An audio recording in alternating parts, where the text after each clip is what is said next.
Hi, my name's Richard. And I'm Waffle! Welcome to part 3 of the Mascot Challenge. Today we'll be picking the games from the New Year's Eve and New Year's Day games, plus 2 or 3 games thrown in the middle. Now for the Auto Care V100 Bowl between the Arizona Wildcats and the Boston College Eagles. The Wildcats are known as such because of the Bobcats that live in Arizona desert. Boston College chose the Eagles after President Edward McLaughlin chose it because the Eagles represent majesty and freedom. The Eagles claw out the Wildcats' eyes with power and majesty. Let's travel to the desert for the Sun Bowl between the UCLA Bruins and the Virginia Tech Hokies. UCLA was originally known as the Cubs until 1924 when they won a more intimidating mascot. After talking with the University of California, they took their name, the Bruins, in 1926. Virginia Tech were known as the Gobblers because the fight song Hokie Cheer was created in 1896. According to Virginia Tech, a Hokie is a loyal Virginia Tech fan, but they still use the turkey mascot. Turkeys are very stupid animals, so the Bruins will maul them to death easily for a late Thanksgiving feast. Next is the Liberty Bowl between the Rice Owls and the Mississippi State Bulldogs. Rice is known as the Owls because there is an owl in the school crest. Mississippi State was known as the Aggies in 1905 and then the Maroons in 1932. The school chose the Bulldogs after the tenacity of Bulldogs in 1961. Bulldogs like chicken, so I guess owls taste the same way. We'll find out because the Bulldogs eat the owls. Go Dogs. Down to Atlanta for the Chick-fil-A Bowl between Duke Blue Devils and Texas A&M Aggies. Duke is nicknamed the Blue Devils after the Chasseurs Alpines French light infantry that fought in World War II, who were nicknamed the Blue Devils. Texas A&M was the Texas Agricultural and Military School, so they nicknamed themselves Aggies after their agricultural past. The Blue Devils will rise up from the depths of the Georgia Dome and bring the Aggies down with them. Now for the Gator Bowl between the Georgia Bulldogs and the Nebraska Cornhuskers. In 1920, a coach from Yale came to Georgia for football and brought the Bulldog name with him. In 1956, the first live UGA Bulldog was used. Before 1900, the Cornhuskers were known as the Knights, Antelopes, Rattlesnake Boys, and Bug Eaters. In 1901, Nebraska changed to Cornhuskers after the corn farming in Nebraska.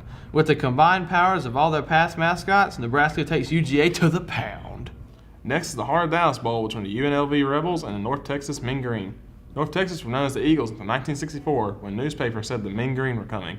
They listed the defensive stars from North Texas as James Still Kids Candy Ivy, Lindy Cheats at Marbles Edsley, Joe Kicks Puppies Green, Rhett Slugs Old Ladies Little, Charles the Hatchet Beatty, Henry Tears Up Dolls Holland, and Bob likes to let the air out wheelchair tires Tucker.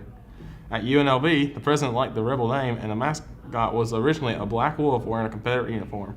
African-American students were uncomfortable with a black wolf wearing a rebel uniform, so they changed it to a stereotypical general with a mustache in 1970. The Mean Green win easily because look at those names. That is just brutal. Now for the Capital One Bowl between the South Carolina Gamecocks and the Wisconsin Badgers.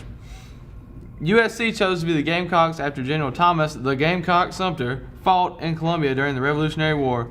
Wisconsin chose the Badger after the state animal, the American Badger. The Gamecocks fight their way to victory because American Badgers actually do care. Now down to Florida for the Capital One Bowl between the LSU Tigers and the Iowa Hawkeyes.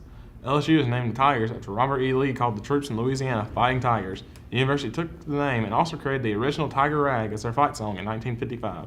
Iowa became the Hawkeyes after naming the main character Hawkeye in the novel Last of the Mohicans. The novel came to Iowa University and the name was liked so much they chose the name. LSU wins because their mascot is a real thing, but it's not like Iowa could throw a Hail Mary against them and win the game in the last seconds, could they? Now second down at 16, looking Tate wants to go deep for the touchdown. A man open at the 20. It is caught. 10, 5, touchdown! Holloway! Oh my! And they're on the field. The clock has expired. Now for the Cotton Bowl between the Missouri Tigers and the Oklahoma State Cowboys. Missouri is known as the Tigers after the guards who guarded Columbia, Missouri during the Civil War. Oklahoma State was known as the Aggies, but changed to Cowboys in 1957 after Aggies became too mainstream. Oklahoma State is a bunch of hipsters, so the Tigers definitely win this one. Now for the Compass Bowl between the Vanderbilt Commodores and the Houston Cougars. Vanderbilt chose the name Commodores after their founder, Cornelius Vanderbilt, made his fortune in the shipping industry. Houston is known as the Cougars after a football coach from Washington State took that Cougar name and gave it to the university. The Cougars win because Nashville, Tennessee is nowhere near the ocean. Time for the great GoDaddy.com Bowl between the Ball State Cardinals and the Arkansas State Red Wolves.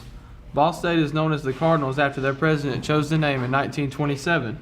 Arkansas State was originally the Farmers in 1911, then the Guerrillas in 1925, the Warriors in 1930, the Indians in 1931, and finally changed to the Red Wolves in 2008.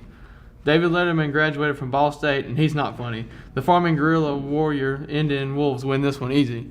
Thanks for watching Part 3. Part 4, the BCS Bowls, is coming up next. Booyah!